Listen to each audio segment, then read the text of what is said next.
अगर आप moral and motivational story सुनना पसंद करते हैं तो आप बिल्कुल सही चैनल पर आए हैं। नमस्कार, स्याही की सृष्टि में आपका स्वागत है।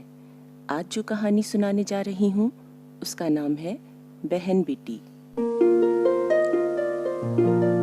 कहते हैं समाज पुरुष प्रधान है। हो सकता है ये बात आंशिक रूप से सच भी हो, लेकिन पूरी सच्चाई को सामने लाने के लिए कुछ घटनाओं का ब्यौरा देना सही रहेगा। माँ को हम दोनों भाई बहन केवल तस्वीर में ही देखा करते थे, जिसकी माला को होली दिवाली पर बदल दिया जाता था, प्रणाम रोज किया जाता था। बुआ अपनी एक बेटी के साथ हमारे घर पर ही रहा करती थी।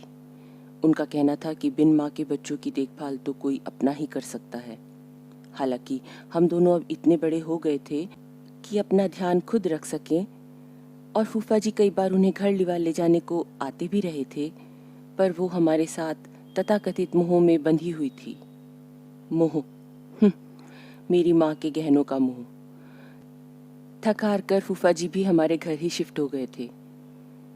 जग्गी उठ, कब तक सोता रहेगा? बुआ का तेज स्वर कानों में पड़ा तो मेरा हसीन ख्वाब सी यू सून कहकर विदा हो गया।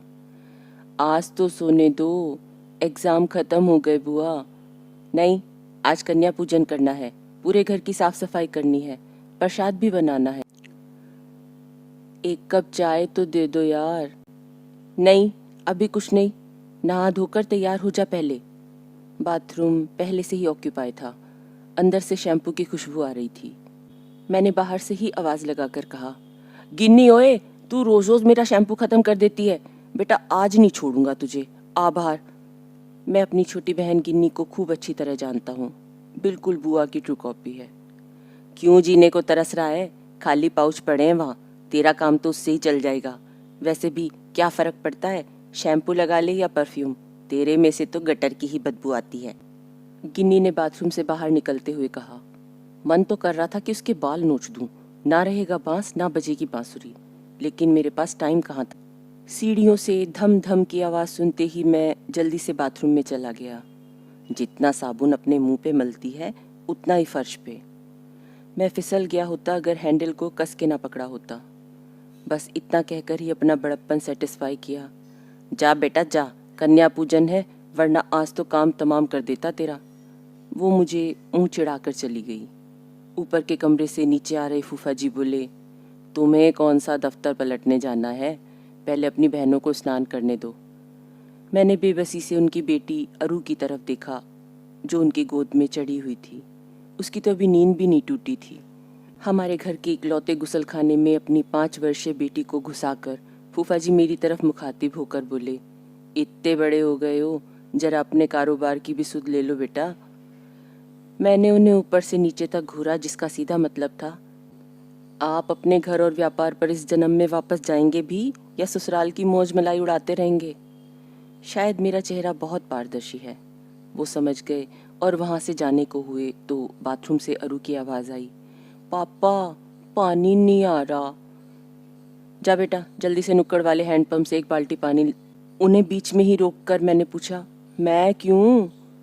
अरे बेटा, मुझे नारियल छीलना है। आज कन्याओं की सेवा करेगा तो जीवन सुखी हो जाएगा। जा बेटा जा, शाबाश।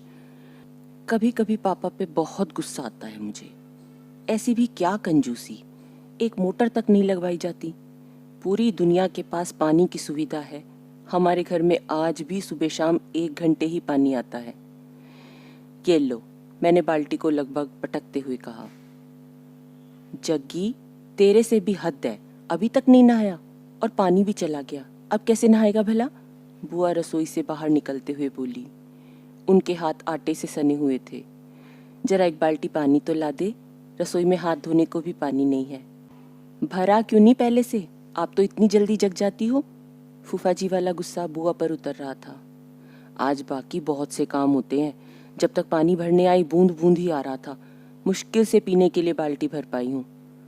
कभी अपने पति देव को भी किसी काम पर लगाया करो, मैं कह देना चाहता था, पर पापा का मौन व्रत शुरू हो जाता है उनके बहन बहनोई के लिए एक बात सुनते ही। मैं कसमसाकर कुर्सी से उठ गया और बाल्टियां उठाकर त्योरियां चढ़ाकर तमतमाकर चल दिया। पीछे से फूफा जी के शब्द कानों में पड़े, ऐसे जवान जहान लड़के तो पर्वत चीर के नदियाँ निकाल दें। वापस आया तो गिन्नी मुझे मोबाइल पकड़ाते हुए बोली, तेरे दोस्त भी तेरी ही तरह निठल्ले हैं, सुबह सुबह फ़ोन पे घंटियाँ मारनी शुरू कर देते हैं। कॉल पहले रिसीव करना ज़रूरी था, वरना इस गिन्नी के मिन्नी मिन्नी पीसीस कर डालता आज मैं। हेलो यार, तू सोता है या मर जाता है? क्या आफत आ गई? शैंकी को पासिस मिले हैं, मैच देखेंगे शाम को स्टेडियम में। सोनू खुशी से चहक रहा। स्टेडियम? हाँ, मज़ा आएगा। मैच तो घर पे बैठ के देखने में ही मज़ा आता है, आराम से। यार क्यों भाव खा रहा है? चल लेना। तू क्यों मरा जा रहा है? अपनी बेस्टी भी तो खेल रही है। मैंने देखा बुआ और गिन्नी सारे काम छोड़कर मेरी बातों से मामले की तहकीकात करने की कोशिश कर रही थी।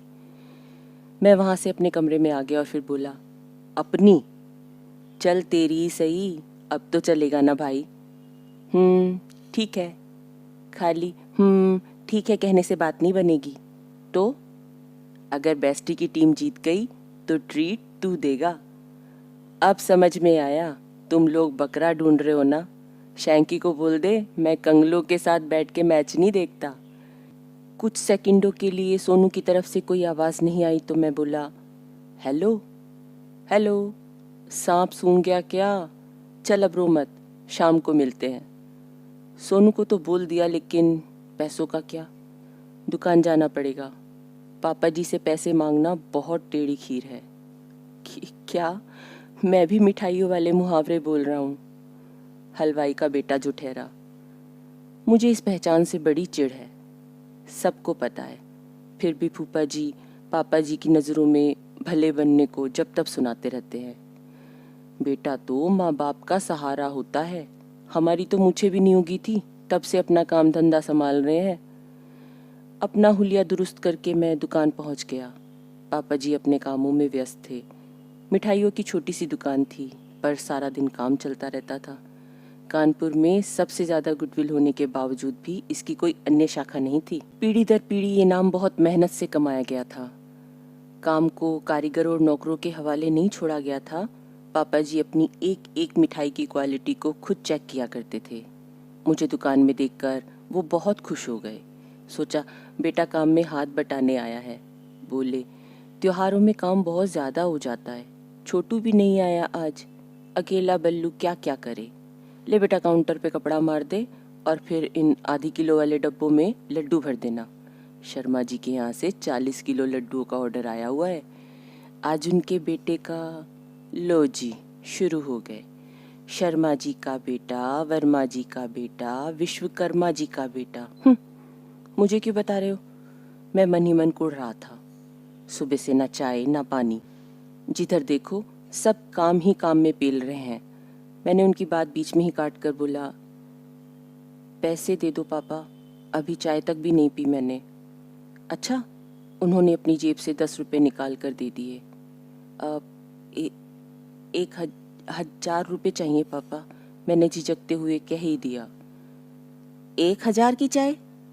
पापा जी के रिएक्शन पर दुकान के सब लोग अपना अपना काम रोककर इधर ही देखने लगे। पापा जी की पलकें तो मानो झपकना ही भूल गई। नहीं, वो मेरे जूते फट गए ना, तो अभी उनमें सिलाई लगवा के पहन ले। ये ले 20 रुपये। ज़्यादा फट गए पापा, सोल भी घिस गया, फीते भी टूट गए। ओहो, पता नहीं कैसे चलता है, 3-4 महीने भी नहीं चलते तेरे जूते। मेरे देख, 1 साल से ज़्यादा हो गया, साथ में ही तो खरीदे थे। पापा जी इस तरह बड़बड़ा रहे थे जैसे मैंने उनकी जायदाद में हिस्सा मांग लिया हो। अभी तो दुकानदारी भी नहीं करी, सुबह सुबह खर्चा बताने खड़ा हो गया। वे भिन भिनाए जा रहे थे। तुम सब मेरा मुंह क्या ताक रहे हो, जल्दी जल्दी हाथ चला लो। उनका गुस्सा देखकर एक बार तो मैंने सोचा वापस घर चला जाऊं, पर बेस्टी का ख्याल आते ही मुझ में हिम्मत आ गई और मैं गर्दन नीचे किए वहीं डटा खड़ा रहा। पापा जी ने हद से ज़्यादा गंदा मुंह बनाकर मुझे 200 रुपये दिए और साथ ही हिदायतें भी दे डाली। इस बार फैशन पे नहीं, मजबूती पे ध्यान दे देना।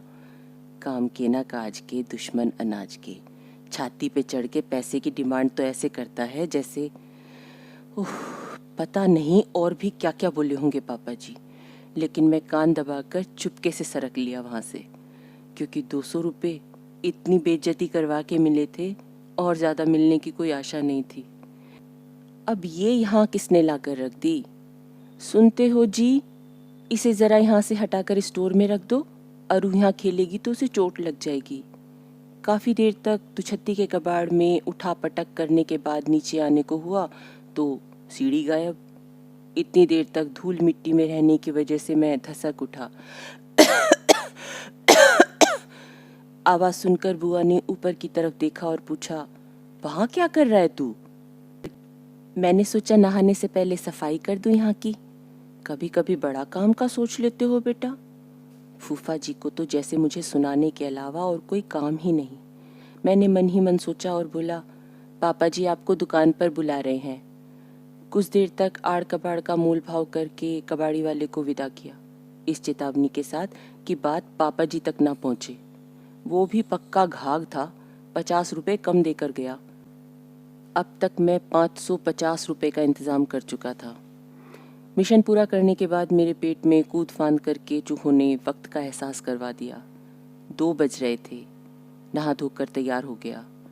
लगभग एक युद्ध स्तर की तैयारी करके खाना खाकर बाहर जाने लगा तो बुआ तैयार ही खड़ी थी। बोली, रास्ते में मुझे भी छोड़ देना ज़रा। कहाँ? शर्मा जी के घर, माता की चौकी है वहाँ। फूफा जी के साथ चली जाओ ना।